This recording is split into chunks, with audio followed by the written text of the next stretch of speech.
Okay, the penultimate video, mean value theorem. We are going to define something called an antiderivative. And let's start with a mathematical definition. Capital F, uppercase F of X is an antiderivative of F of X if the derivative of uppercase F is equal to the original function. So the derivative of an antiderivative is the function. The usual caveats for all x in the domain of f of x. So a function is an antiderivative if the derivative of the antiderivative is the function. Whew. Let's do an example.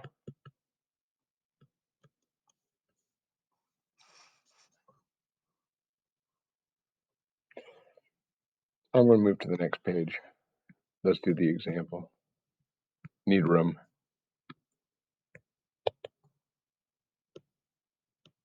Oh, for Pete's sake. And then pen quits working. Technology is awesome.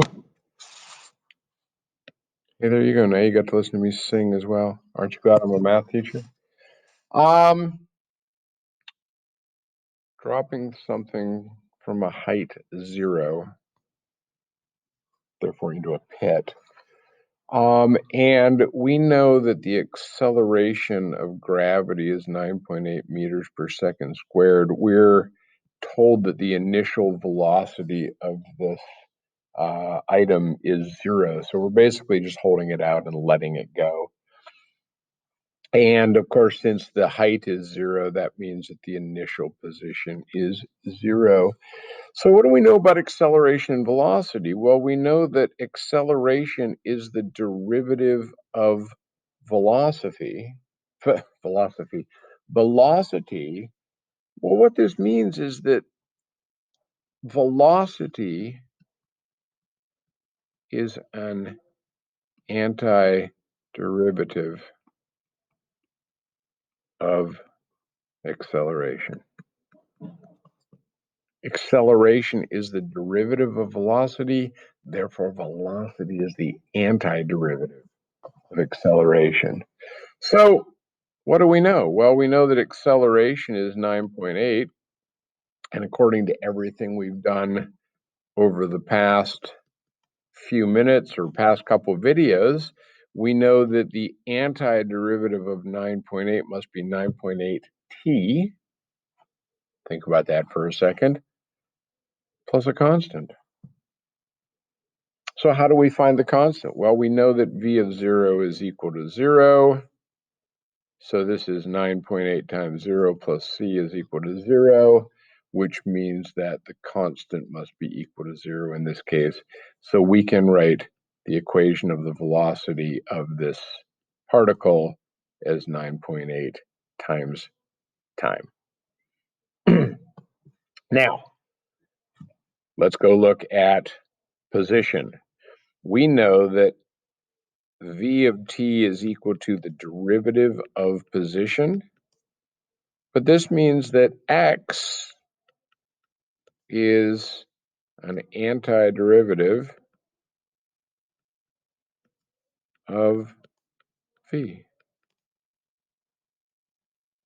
So again, we can say that x of t is equal to, well, let's back up a step. X prime is equal to 9.8t. And now we got to be a little bit careful. I'm going to squeeze this in. I apologize for squishing this into the corner, but I wrote too big on the first step. So I'll try to be as careful as possible here. I know that x of t must be 9.8 times, well, the antiderivative of t is 1/2 t squared. So think about that for just a second. The antiderivative of t means that if I take the derivative of that, I will get t. Well, the derivative of t squared is t, except that it's 2t, so I have to put a half in front, plus some constant value.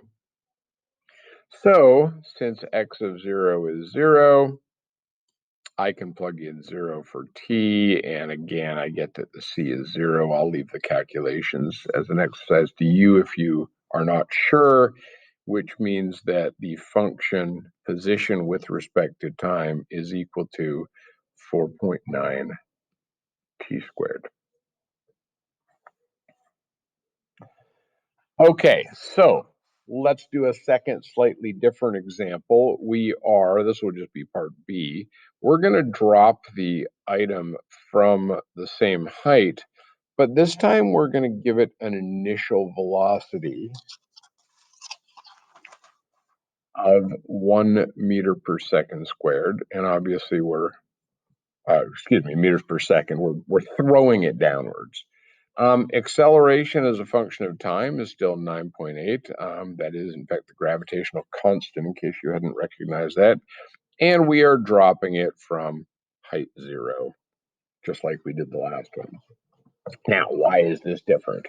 Well, the process is going to be the same. Acceleration is the derivative of velocity, which means that velocity can be determined using the acceleration. Velocity is an antiderivative, so when we work backwards, we discover that the velocity is 9.8 t plus the constant. Notice the difference now, though, is that we've got 9.8 times 0 plus that constant. The constant is equal to 1, and the equation of velocity is 9.8 t plus 1. Now, having done a better job of organizing my space, I have lots of room for the second half. I know that velocity is the derivative of position, which means that position is the antiderivative of velocity. Notice, derivative, antiderivative. So x prime of t is 9.8 t plus 1, which means that x of t is, well, again, we got 9.8 now. The antiderivative of t, well, t must go to t squared because I'm working backwards, but the derivative of t squared would have a 2 in front, so I have to put a half to balance that out. The derivative of 1 is just t plus a constant. And now I can plug in, since t is equal to, x of 0 is equal to 0, that means that this constant is in fact equal to 0, which means that the position function is 4.9 t squared plus t. And I have a function for position and a function for velocity for this object, which has been thrown downwards. All right, why don't you go ahead and do exercise 43 in the text. And I will be back with a recap of chapter 5.2. Thanks for watching. Hope you learned.